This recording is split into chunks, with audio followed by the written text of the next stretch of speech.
Deer are under attack in Nanaimo. Someone is illegally poaching them using a crossbow. They're being wounded but not killed, left to suffer with arrows protruding from their heads. As we first showed you last night on Vancouver Island Report, there is now a reward for information leading to the arrest of whoever's responsible. Tonight, people living in the area where deer are being targeted are desperately searching for a wounded deer, saying its time is running out. A News Mid-Island Bureau Chief Jonathan Bartlett has the story, and he's live in Nanaimo. Jonathan? Andrew, the Deer Aware group here in Nanaimo was offering the reward. They had a donation last night, bringing that reward up to $1,000 to help find out who is shooting deer and leaving them to die a long and painful death. Come on, buddy. It's okay, guys. Lori Geiger routinely has between 20 and 30 deer congregating behind her Hammond Bay home. When we lived here before, there was no houses. This was all a wooded area, 14 acres of nothing. Now she says they crowd in the few remaining treed areas, including her backyard. But there's one deer missing, a doe that's suffering greatly and that she hopes will return soon.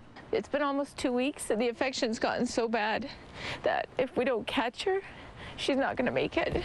The young doe has an arrow stuck between her jaw and neck. It's having a hard time eating, and the wound seems to be infected. In the back of her neck, where it's coming out of her neck, it's very green.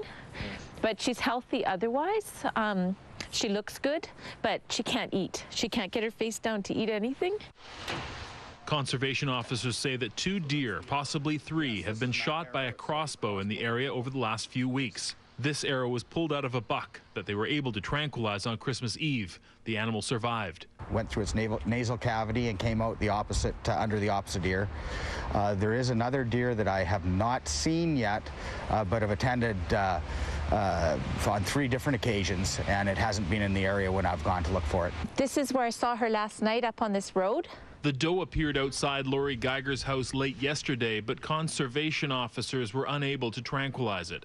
It was unsuccessful. I don't believe she got enough drugs into her, and she did get away. She's so frustrated with trying to eat that she's torn it off. It's disturbing to watch her just try and survive. Conservation officers hope the public will call them, not only if they see the injured deer, but for any information on whoever's responsible. Somebody out there knows something, and we need some information. The person that is responsible for this, has to stop, and we have to talk to them. There is, public safety is huge. What kind of person would do that? To walk up to them, you can see they don't run away, to walk up to these animals with a crossbow and shoot it right in the face.